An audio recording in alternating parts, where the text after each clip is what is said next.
So we're going to talk tonight about the Lazarus Project, and if you're not familiar, the Lazarus Project is a specialized tool that's in Gedmatch. And Gedmatch is a tool that a lot of us use for segment analysis. So that may sound like a bunch of gibberish to you, and if you're new and you're new to DNA and you haven't done a lot with it, just hang in there. This group's a little bit like AA, take what you want and leave the rest. So, and just keep coming back. So that's what I tell people, that you'll absorb something and then maybe it'll spark your interest in another area. So we're going to talk a little bit about Gedmatch. Okay, so let's talk about what the Lazarus Project is.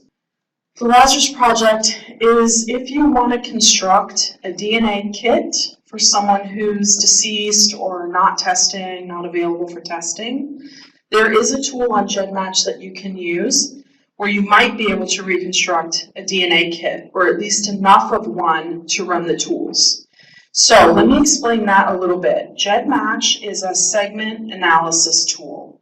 So if I download my raw DNA from any of the testing companies like Ancestry, and we're talking about autosomal DNA, not mitochondrial or Y testing.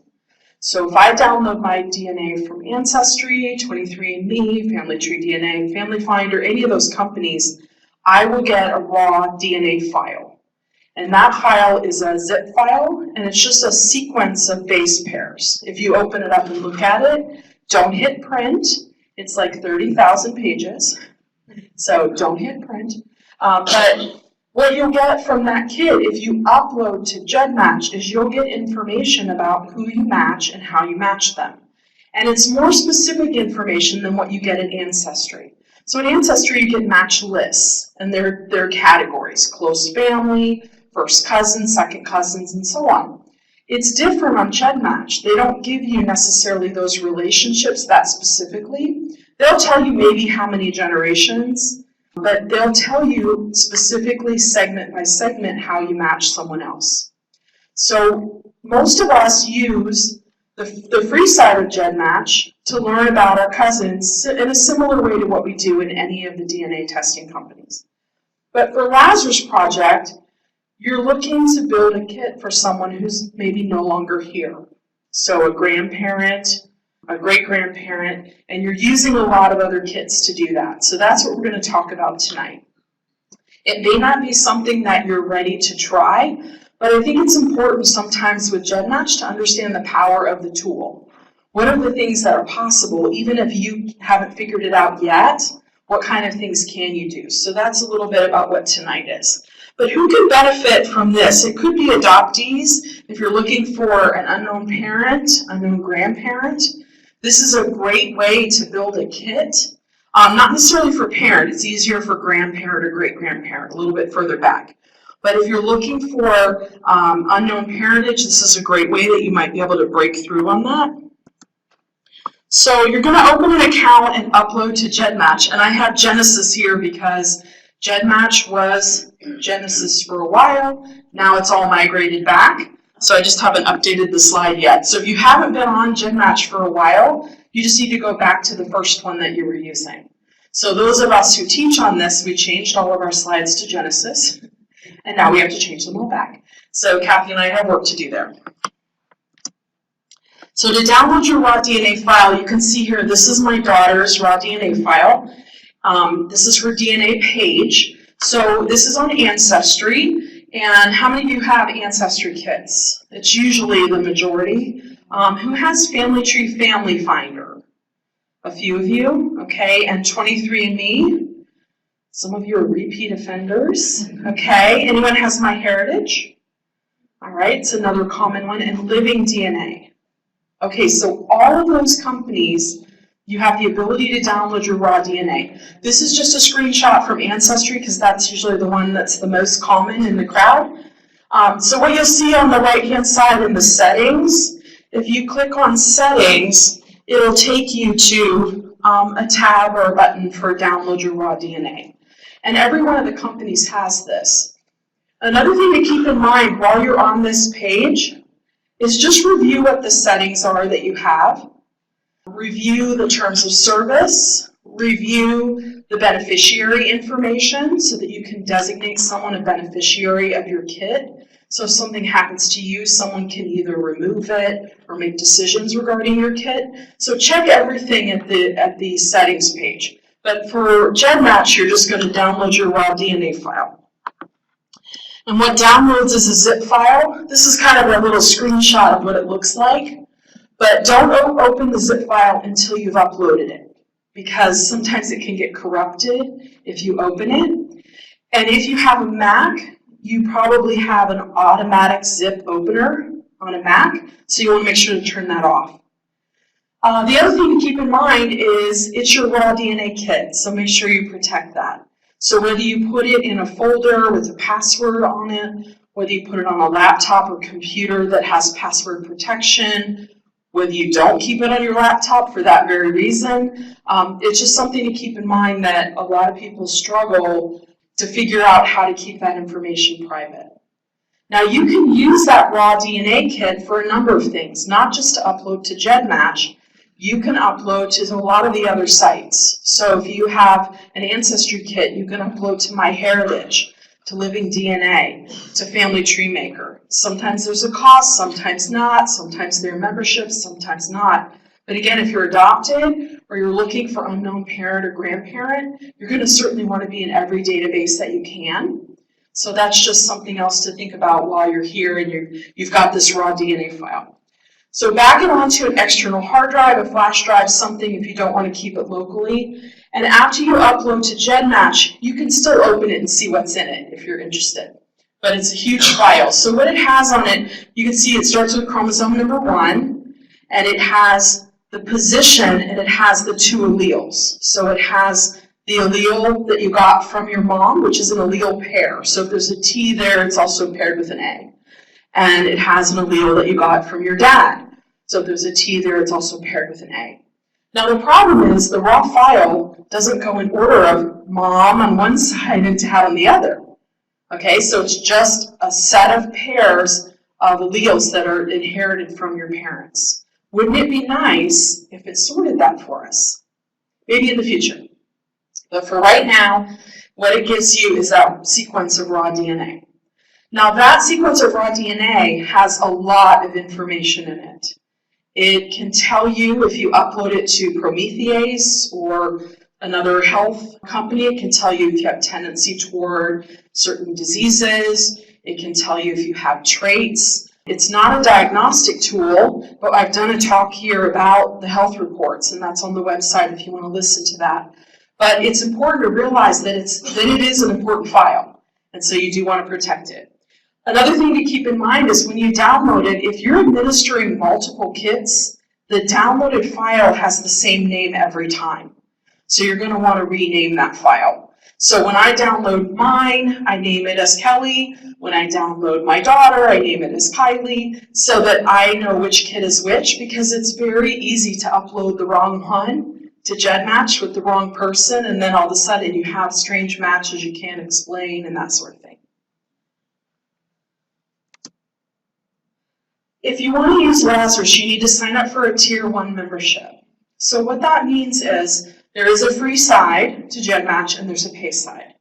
And I don't know about Kathy, but when I started on Gedmatch, I was probably on it 3 years on the free side before I really had figured out the tools and really analyzed a lot of things, and I was managing a lot of kits, so I was doing a lot of things with that on the free side. So it's possible to do a lot on the free side, but if you want to do a Lazarus project or a Lazarus kit, you do need to be on the Tier 1 side. Tier 1 is $10 a month. You can pay 1 month. You can be what they call a sustaining member, so it's through PayPal and they'll take out $10 a month that way. At the time that I did this, they had an option of 1 month or 6 months, and so I kept signing up 6 months and then forgetting right before I did a talk, and then I'd have to redo it. So I'm glad they do a monthly one now.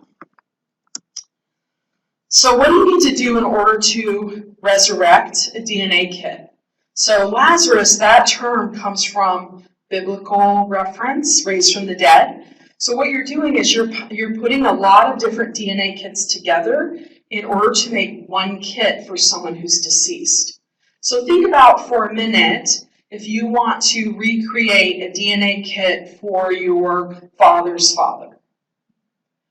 Who else has DNA from your father's father, from your paternal grandfather, besides you? Uncles would, his siblings, right? First cousins, so first cousins or half first cousins who share the same grandfather. Yes, anyone else? Yeah. Brothers and sisters, so siblings would be in that mix, yes. So you're going to be thinking about all the people who might contribute to this kit. The most common thing that comes up at this point is, I don't have anyone else uploaded to Gedmatch who I can pile in with my kit. The great thing about Gedmatch is that once you put your kit number in and you do the one-to-many tool, you probably do have people in that list who can contribute to the Lazarus kit. So we're going to talk about how to use kit numbers of total strangers to build a kit that you need. So that's another possibility. Each person involved has to have a Gedmatch kit. You can't do this with just imaginary air. So everyone has to be in Gedmatch if you're going to use their kit. So a lot of people have concerns about Gedmatch since the Golden State Killers, since the terms of service change. So let's talk about that for just a few minutes, because Kathy wanted to really address that, and if you want to chime in at any point, please do. But when, I think it was sometime around Memorial Day or a little before, people discovered, I think it was Judy Russell first, who discovered that the terms of service had changed at Gedmatch, and they actually allowed law enforcement in a database in a way that the membership and the uploaders hadn't agreed to. We knew when we uploaded our DNA there that it's a public database. We knew that. But we didn't know that law enforcement could make a kit using evidence from a crime and upload that kit and then see who matched it and then use us to determine who might be a serial killer or who might be a murderer or something like that. So there were very specific cases where that law enforcement was allowed to do that. And what happened in May was that, well, it actually happened long before that, but we found out in May, was that law enforcement was allowed to get into the database without that threshold. So that was considered a violation of terms of service. So a lot of people were upset. It's not that they don't necessarily want to help law enforcement, but it's that it was done against their will or without their knowledge. So did any of you at the time when that happened change the settings on your kit? Anybody? To either opt in to law enforcement. Some people opted into law enforcement. So what that means is when you go to the main site, you upload your kit, you can choose. Yes, I want to be available for law enforcement search. I think at this point, maybe 100,000-ish people have opted in of the almost million people who are there. So about 10% have opted in. Anybody else change their kit? Right, so the challenge is, if you have multiple kits you're managing, both of us think that the ethical thing to do is to reach out to those people and ask them, do you want opted in to law enforcement? There are people who feel differently about that, so I'm not here to preach on it, but that is an ethical consideration. And so, yes, you have that choice when you're managing all these kits. What do I do? And then what do I do if the people who've uploaded are deceased?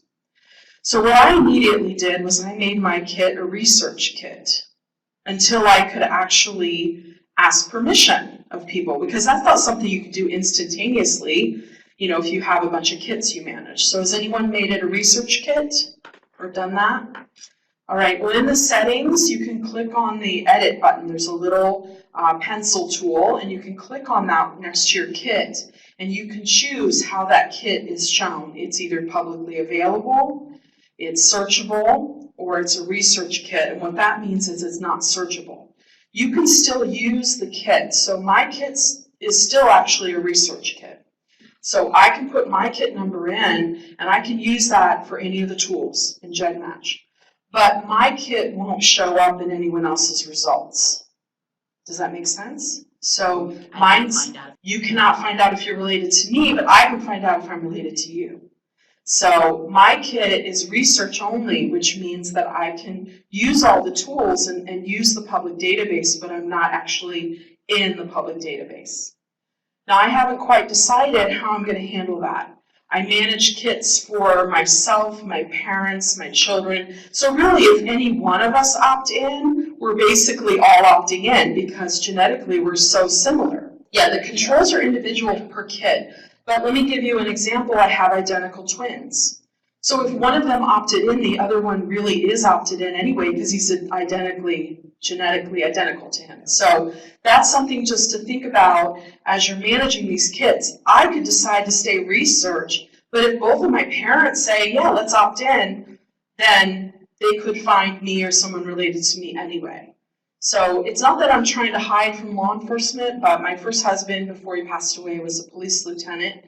And we had our house shot up. We'd had a lot of things happen as a result of people he arrested. And so I'm not really that interested in being a witness for the prosecution if it comes to that. If they use my kit to find someone and then those people are upset with me. And then my kit is evidence in a trial. So I've actually kind of gone the extra extreme of knowing that that could be dangerous for me. So I've just decided I'm not going to opt in for myself. But I have given everyone else, decision-making power over their own kit. And so far, most of my family doesn't even understand what I'm talking about. So, I could say, do you want to help law enforcement or not? And of course, most of us would say, sure, we do want to help law enforcement. But we need to think a step beyond that and decide, is that really what we want to do? And what are the ramifications? And if you decide that, great. I'm not here to sway you one way or the other. So I'm just telling you what I decided. So does anybody have any questions about Gedmatch, privacy, law enforcement? Because that's been in the news a lot.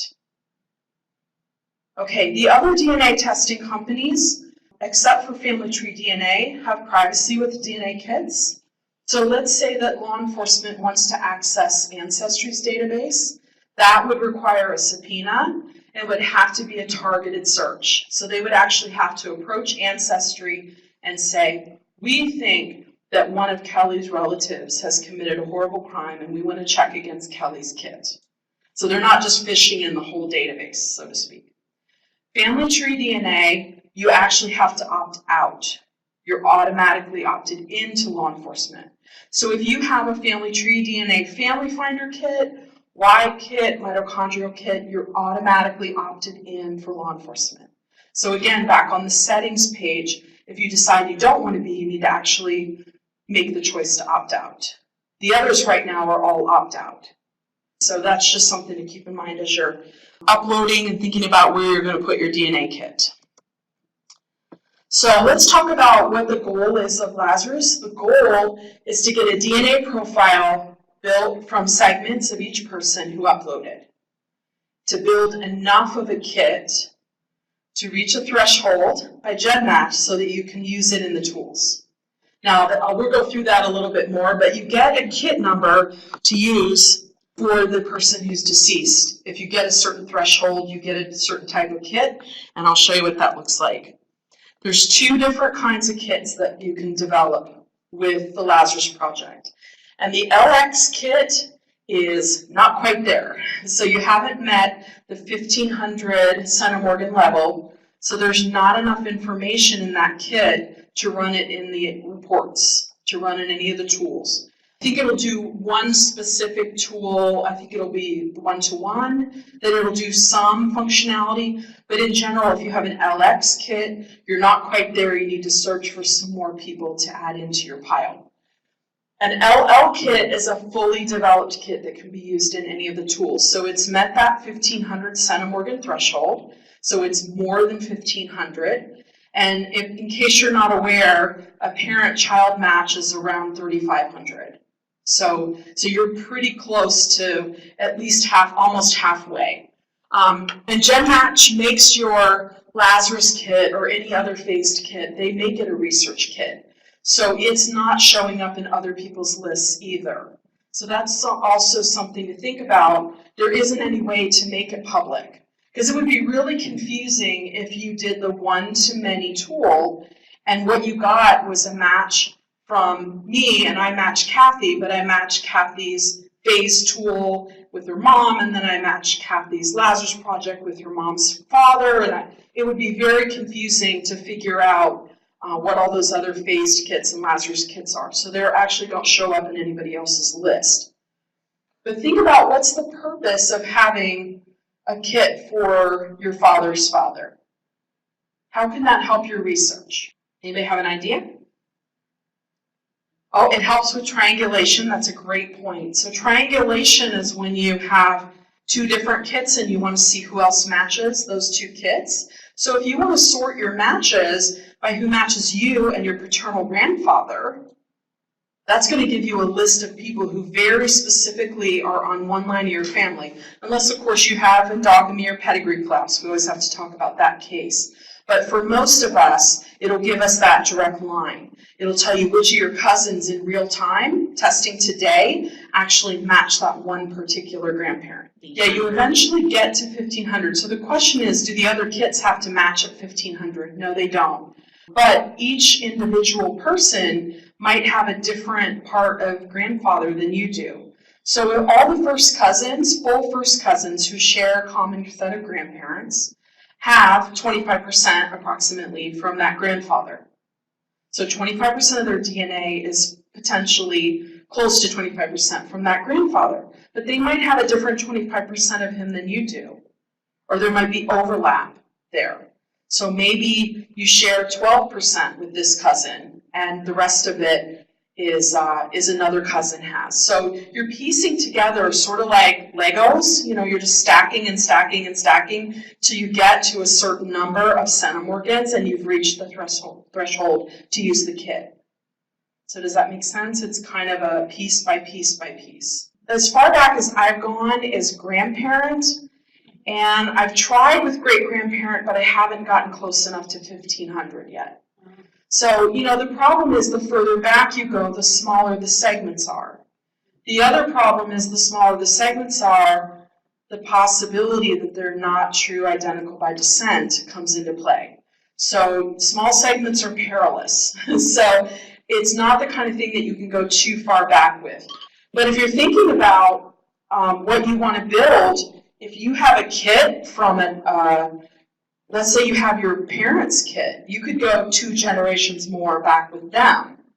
So, you know, you can get back to the great-grandparent if you're looking at using maybe my dad's kit, so I can go to his grandfather. So the older the person is, or the more higher up in generation to you, the more you might be able to move back in time. But it's really hard to get enough unless you figured out a lot of the descendants to piece together. It's harder to get a lot further back than that. It's possible, but not easy. So on the Lazarus Project, I just have some screenshots of what the page looks like, and I know this is really small, but this is what the data entry form looks like. So you're just going to fill in each box. And the first box is the name for the kit. So you're going to name it probably the person that you're looking to build. So it might be that paternal or maternal grandparent. And all of the default settings that show up, you just want to leave alone.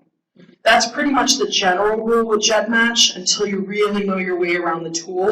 You want to leave all the defaults alone. You don't want to make the centimorgans too small. You know, there's a lot of things that this will keep you out of the weeds by just following what they have. So you have to add in enough data to build a kit, and there's 2 different types of data that you're going to use. So you're going to name the kit, and you're going to select the segment threshold size, which is the default setting, 700. You're going to select the sex of the kit, so male or female. You're going to select the segment threshold, and 6 centimorgans is the lowest you should go. I usually set it at 10, just because, you know, I'm concerned with small segments. So I usually set it at 10, but you can try it with 6. And then you're going to choose the type of processing, and that's just go with the default that's there. And you input the kit numbers that you have. And the kit numbers are in 2 different kinds of groups. And again, this is on the handout, so Kathy will send that so you don't have to scribble a lot down. But group 1 is a list of kit numbers for the descendants of the target person. So descendants being, if I want to check for my grandfather, my paternal grandfather, then I'm going to include anyone who's in that direct line of descent. So my grandfather's children, so which that would be my parent and my aunts and uncles, and then it would be the children of those siblings. So any of the first cousins who descend from him. So that's children or grandchildren, and that's group 1. Now think about what we know about DNA. If we have, let's say, my dad's DNA, do we need mine? See, I'm a subset of my dad, right? So I'm not going to contribute more to the find than my dad is. Does that make sense? So even though siblings sometimes have a lot of information, they have more information that's important if you don't already have the parent kit. So if we're looking for a kit for my grandfather, and it's my father's father, if we put my father's kit in, we don't need mine or my brother or sister. We don't need my children. We don't need my brother's children. Okay, so we've already got the source. We've got my dad. He has the most inherited from his father. And the rest of us are a subset of that. Now, it doesn't hurt to put it in there. If you don't remember that and you put all the descendants in, it doesn't do any harm. It's just not going to add any value to your project. It's not going to give you any segments you didn't already have. So if I check myself against my dad, I'm a complete match to my dad on chromosome 1, chromosome 2, chromosome 3. And I'm a complete match to my mom on chromosome 1, chromosome 2. So there's no need for me if my dad's in there. So is everybody okay with that? Okay, so some of you who are new, keep hanging out. Okay, so group 2 is going to be a list of kit numbers for available remaining relatives. Available remaining relatives. They're not descendants of that grandfather, but they could be grandfather's brother's children. They could be great-grandparents, other children. They could be descendants of them. So think about how cousins are structured. So if grandparents, first cousins all share grandparents, what do second cousins share? Great-grandparents. What do third cousins share? Great-great-grandparents. Okay, so if you need to make a chart so that you can think about, okay, what level of cousin am I looking for? So for the Lazarus kit, for my grandfather, I'm going to put in my dad as the descendant, and I can put in my dad's siblings also because they have different pieces of grandpa. But for the other kits, the other related relatives, I'm going to put in second cousins and third cousins that might go back further, that still contributed. And then the tool, the Gedmatch tool, will piece together all the things that everyone has in common and try to build this kit. So at that point, it's just mathematical algorithm. So let me go back and show you that form again. So you see up here where it has probably right in the middle, I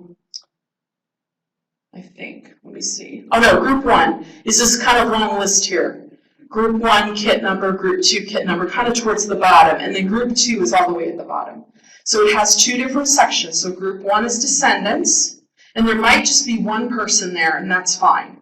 If it's just my dad, that's fine. If it's my dad and his siblings, that's fine. But it doesn't need to be me and my children and all that. So the group 2 is going to be other people related, but not descendant. So they're related through either second cousin, third cousin. Now, how are you going to find those people? Because you might not know them. Do you all know all of your second cousins? Well, I mean, in the land of DNA, we never know if we know all of our first or second cousins, right? You probably found surprises. Has anybody found surprises? Yeah, see? Isn't that fun? So we all have surprises. So how do we, let's talk about how we're going to rustle up some of these kits in Gedmatch. So we know that the results of if I'm going to do a kit for my mom, me, my children, to do that maternal grandfather is not going to do any good to have the rest of us in there. My mom's fine. We don't have to have all of those generations in who are direct descendants. You just want to use the closest one that's the biggest match. So how are you going to identify your known cousins? Now, a lot of us know maybe all or most of our first cousins, share grandparents, probably family reunions, something like that. Every once in a while we have surprises in our first cousins. That's happened to me a couple of times. So I want to see if I have enough information to construct a kit. So the good thing about the Lazarus Kit Project is you can keep trying. All right, so what I normally do when I name the kit is I'll put the name of the ancestor that I'm trying to resurrect, and I'll put 1, because that's my first attempt to build the kit. And then next time I'll call it number 2, and then number 3, as I'm trying to build enough centimorgans. And the tool will tell you. So I went ahead and did daughter, granddaughter, spelled that wrong, great-grandson, great-granddaughter. So I've got different people from different lines of the tree who are all descendants. So these aren't all descendants of the daughter, but there are others. So group 2 is kit numbers for other relatives. Now in this case, I was looking for my mother's father. So I was looking for my maternal grandfather. And my mother's family is very prolific. 10, 12 kids every generation for many, many generations. She's got thousands and thousands of matches and many, many close matches on GEDmatch. So I was able to identify some of my mom's cousins that are from that line, from that paternal line. And so I started putting in cousins. So I started with my cousin Stacy and my cousin Jessie. And I put their kit numbers in. And those kit numbers are in the one-to-many list. So when you do your one-to-many matches, that's usually one of the first things people do in the tool. That gives you your whole match list. Who in the database do I match and how closely? So that's just the free kit on the free side that I'm using to figure out who's related. So there wasn't enough information. So what I got was an LX kit. I didn't get an LL kit. So it'll tell you get an LX kit, and here's the number, and then you're like, that's not enough to use in the tools, so I'm going to try it again. I'm going to look for some more cousins. So how do you find more cousins, especially the ones that you're not sure about or you don't know who they are? So your cousins are going to fill the gaps in your project. So if you're looking at making a kit for a grandparent, you're going to look a little further out. You're going to look at second cousins, third cousins. The more remote the cousin, the further back the connection, but also the smaller the segment in common. So you don't want to go too far out. I generally don't use anyone except first, second, third. Just because at the fourth cousin range, the odds are of pedigree collapse, endogamy, other things kind of filtering in there, they aren't as useful. So I usually do use just first, second, thirds. No removes? I'm sorry? No removes, not third cousin? You can, but again, it's a generation diluted. So if it's a first cousin once removed, I use half first cousins, half second cousins if they're descended from that particular side, if that's the half they're descended from. And sometimes I'm building a lot of trees to figure that out. So that's another thing that happens here. Yes? I'm trying to build a kit for my dad's late mother. Yes. And I have my dad's DNA in mind, and I've identified through 23andMe one of my dad's possible second cousins and one of my third cousins. And they're in 3 different continents. It's complicated. And none of them are in GEDmatch yet. If I actually were to contact them and convince them to upload to GEDmatch and explain how, there's a language barrier, would my third cousin be helpful for identifying my grandmother? If we've got my dad on the list 1 and my third cousin on the list 2, would that? And you're looking for your dad's mother. Yes, so let me kind of repeat for the recording. It sounds like what you're looking for is dad's mom, and then you have a second and a third cousin matched to that same line that are at different companies. So you would have to have them download raw DNA and upload to GEDmatch in order to see that, in order to have a kit number to put in. Now, whether or not that's enough DNA, I don't know. It might be. But what it also might be is enough that you're close and you might be able to find a couple others in the GEDmatch database to fill in that gap. So it might put you closer than you thought you were. So it may not be enough, but it may be close. I've identified these cousins, but I haven't been in contact. Well, and it is kind of awkward to contact people and say, you know, hey, we're matches in 23andMe, and do you want to upload to GEDmatch? And, you know, I think, you know, due diligence would be that you have to have that conversation about law enforcement opting in and them doing it versus you doing it and all those other things. So it does kind of trigger a lot. You know what, as far as other countries, I don't know what the laws are about that either. So that's, yeah, that could always be an issue too. And you may not even be permitted to do it and be the administrator of their kid. But if they upload to GEDmatch, you don't have to be the administrator. They're going to show up in your match list. Their match will be public to you, and you'll be able to see what the number is and use that kid, at least until they remove it. So another way you could find cousins is you can search the GEDCOMs. So a lot of people who have tests at GEDmatch have uploaded GEDCOMs. And a GEDCOM is just a file that has family tree. And at GEDmatch or any DNA company, the relevant family tree is the people who gave you DNA. So it would be you and your parents and your grands and your great-grands. But it's not all the ancillary people because they didn't contribute DNA to you.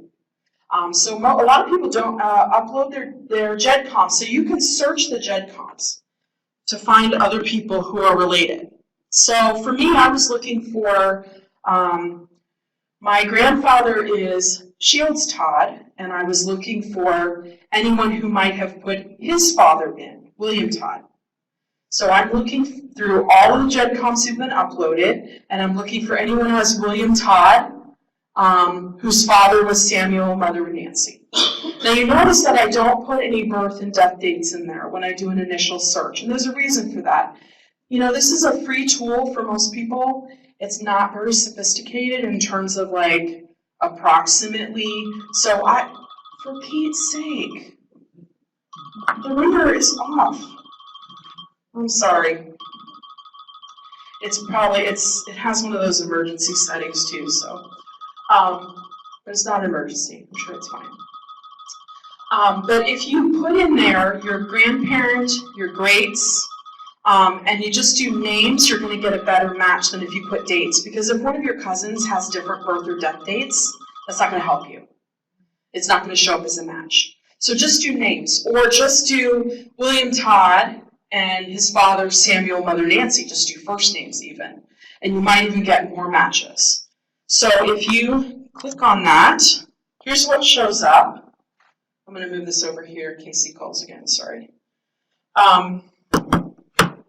So I have a cousin. This is Bro Stacy, one of my cousins, and he's male, and his name's Stacy, and that's why his email is Bro Stacy. And he has uploaded and attached his family tree to 4 different kids. Okay, so you see 4 different entries there that have William Todd with the parents Samuel and Nancy. And so those are 4 people, 4 kids that are probably in the same cousin range that I'm looking for. So I know that Stacy is my cousin. I've never met Stacy. I've never talked to Stacy, but I know he's one of my mom's cousins. And so what I was able to do is find 4 more kids that I could add to my Lazarus Project because they're descendant of that same group. So you can find cousins you didn't know. You can look in your one-to-many list and you can search for email addresses. So after I found that Bro Stacy had uploaded 4 kids and managed them and added GEDCOMs to them, I searched all of my list for Bro Stacy because I want to know who else is on there. Because what you might not realize is that your second and third cousins, they might not be in your one-to-many list at all, but they still could be related to you because it's all about segment matching. So they might have inherited a different piece of great-great-grandparent and than I did, so they might not be on that list, but he's a great resource to find out who else is on Bro Stacy's list. You can find all those kit numbers, and then what you're going to do is go back to your Lazarus Project again and fill in the sheet again and add those more names to it. And that's when I do kit number 2 or trial number 3, or however you want to label that, so that every time it'll show up in your list as a different name. So you're going to search for GEDCOMs for cousins that have the same ancestors. Does that make sense? So even though you don't know them, they could feed in. So in the example that you gave, so you can use email addresses, you can use kit numbers, you can search GEDCOMs with cousins, the same set of ancestors, and you can build a kit using all of that. You could triangulate with known cousins. So we talked about triangulation a minute ago. So I'm going to take all of the matches that match me and Bro Stacy, and I'm going to come up with that refined list. But you're going to triangulate with known cousins. So if you think about who matches me and Bro Stacy, that small list of people are also going to share the same set of either great or great-great-grandparents, depending. I think he's a second cousin, so we share great-grandparents.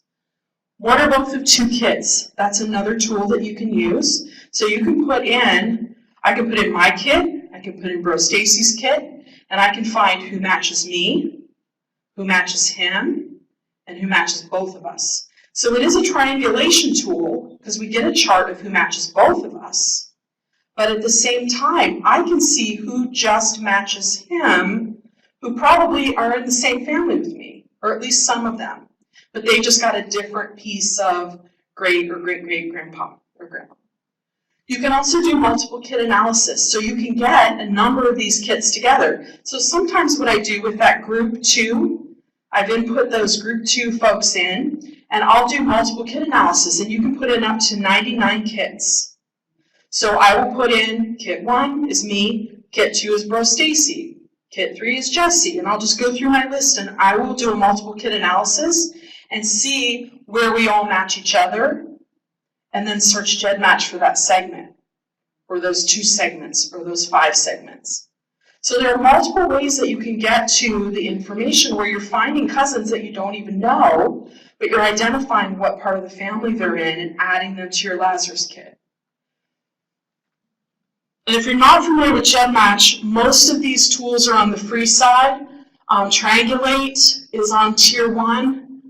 One or both of 2 kits is free side, I think. Multiple kit analysis, I think, is still on the free side. And the matching segment search is on the tier 1 side. So a lot of it you can do without paying. But I would encourage you, if you're interested in kind of supporting the cause and what they're doing and allowing you to do this and bandwidth and all that, you might want to donate once in a while, even if you're not paying every month. So the triangulation tool, this will tell me who matches. You can see up at the very top, I have April Reed, that's my mom, and who matches. This entire list generates who matches my mom, segment by segment by segment. And since we're looking for my mother's father to rebuild that kit, many of those matches on that list will be my mother's mother, but the rest will be my mother's father. So that'll give me a list, at least a smaller database. The benefit of using a tool like GEDmatch is filtering and getting smaller and smaller and smaller lists to work with. Because the one-to-many is the first tool that most people go to, and that gives you a huge list of all the people you match. But if you're doing a Lazarus kit and you're using a parent or an aunt or uncle and you want different people to be identified as like the sorters, it's a great way to build your sorting list, is to run either triangulation or one of the other kits. This is one or both of 2 kits, or batch both kits, or one of 2. They change the name of this thing every once in a while, and I always say the wrong thing. But I put in here my mom, and I put in one of her known cousins, Dawn.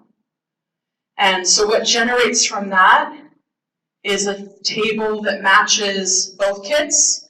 So I match both kits, my sister, my brother, my son, my daughter, but then eventually I get to a name down there of someone else who I don't know and I've never met, but he shares a pretty good amount of DNA with my mom, and he's related to her. Now, do I know mom's side or mom's dad's side? Not yet, But those are the kind of filtering that you're going to do to sort it out. It's like a puzzle. So once you have enough to generate the LL kit, so 1,500 centimorgans or more, then you can use that kit number in any of the tools on GEDmatch. So you can use that for clustering, you can use it for triangulation, you can use it to sort on your one-to-many list. There are a lot of things that you can use it for.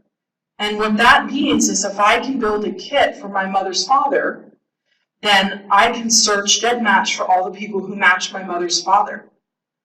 So I have potentially the ability to break through brick walls on my mother's father's line. So does that make sense? How that might be really helpful? Also, you want to double check before you do anything with that kit. You want to check your LX kit against your own and make sure you match it. I mean, he's my grandfather. He will match me, right? So you just want to double check that. The reason why I say that is because the main instructions when you open up GEDmatch is that you should run the one-to-one tool before you contact people, just to verify the match, because this is a computer algorithm. It's going super fast. It's reading that 30,000 page document like that and determining if you're a match to someone else, and you're a match, and you're a match, and you're a match. So just to make sure that you're not experiencing some kind of blip in the program, you want to confirm that. I use the one-to-one tool to compare the LX kit with someone on the other side of the family to make sure they're not a match.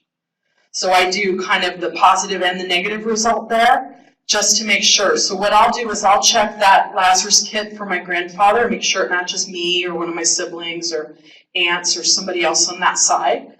But then I'll pick somebody else, like my daughter-in-law. Does it match my daughter-in-law? No, it doesn't. So those are the kind of tests that you want to do just to kind of verify that your kit is usable. And a kit that meets the 1,500 centimorgan threshold, what you'll get at the bottom, it'll say your Lazarus kit's been generated, one-to-one is available immediately, and if you know anything about GEDmatch, you know that the one-to-many takes a few days to populate. They call it tokenizing. So when you first upload your raw DNA, the one-to-one is usually available, and the one-to-many you have to wait because it takes a while to weed through their entire database of 1 million people or however many are in there now. So it'll give you the kit number. It'll tell you the kit name that you have for it. So let's say you tried this 3 or 4 times before you got enough people to generate a kit. So you're going to have Shields Todd 1, a Shields Todd 2, a Shields Todd 3. You can delete those others. Once you get to the point where you have the right one that works in all the tools, you can delete the others. And that's just that little pen edit tool next to each kit number. It is automatically a research kit. It's not available to other people. They're not going to see it in their match list. So how can you use this to break down brick walls in your research? Do any of you have brick walls in your genealogy? Nah, not you guys. You can learn more at WikiTree. There's a great website.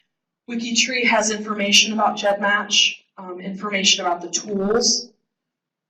You can YouTube video search. You can do GEDmatch Lazarus tool, but you can do that for any of the tools. You can do GEDmatch segment matching tool, GEDmatch one-to-many tool, any of those GEDmatch admixture. Any of those tools you can Google and see if there are videos about on YouTube that are free. Also, GEDmatch Lazarus tool has a closed group on Facebook. So you could request to join a closed group on Facebook. And if you're not using Facebook for genetic genealogy, you're probably missing out on a lot of things. Because Blaine Bettinger has a group there. Judy Russell posts about DNA a lot. The genealogy guys started a group there. I forget the name of it. Do you remember? The Genealogy Squad, thank you. So it's Blaine Bettinger, and it's also Drew and George Morgan and Cindy Engel. So there are people all over Facebook that are willing to answer questions. And so it's a great way to kind of get your feet wet, especially if you're new to this. Or if you're interested in any of the other tools like DNA Painter or any of the chromosome mappers, any of those kind of things, you can either search YouTube for those, or you can Google those and see what you can find that's on the free side. The other thing I would mention is DNA Central is a paid site that Blaine Bettinger owns and manages, and I have to full disclose, I'm a writer for that site, so I don't have a financial interest like every time somebody clicks on it or joins, but I do get paid to write for him. So if you're interested in DNA Central, I think in general you can get that membership for the year for around $79, sometimes less. For those who are new, I brought one of the books. It's a new release, but we'll pass this around. This is the new second edition of the book. This probably looks familiar to most of you, but a new second edition was just released and just a couple weeks ago. And there's updates to this. It includes the top 5 companies, so more about my heritage, living DNA. It also has updates to a lot of the tools that weren't even available 3 years ago when this book was first written. And I have a tab in here if you want to look at what he says about Lazarus Project. It's a little blurb, but it's in there, so I'll pass that around if anyone's interested.